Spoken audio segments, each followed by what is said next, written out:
अस्सलामुअलैकुम। आज हम बनाएंगे सेब का मिल्क शेक।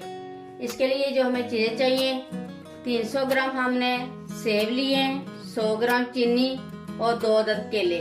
अब हम बनाना शुरू करते हैं। सबसे पहले हम ऐड करेंगे, ये 2 एप्पल थे 300 ग्राम,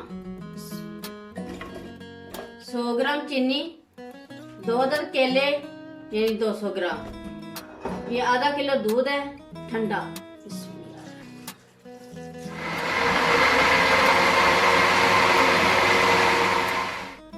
अब हम इसमें ऐड करेंगे हस्बे ज़रूरत बर्फ और दोबारा ग्राइंड कर लेंगे।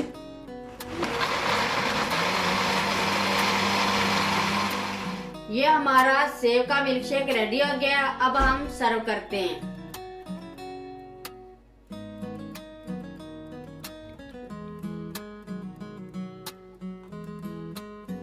ये हमारा सेब का मिल्क शेक रेडी हो गया।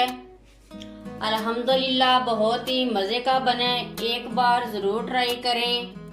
मेरी वीडियो अच्छी लगे तो सब्सक्राइब, लाइक और शेयर करें। मुझे अपनी दुआओं में याद रखें। अल्लाह हाफिज़।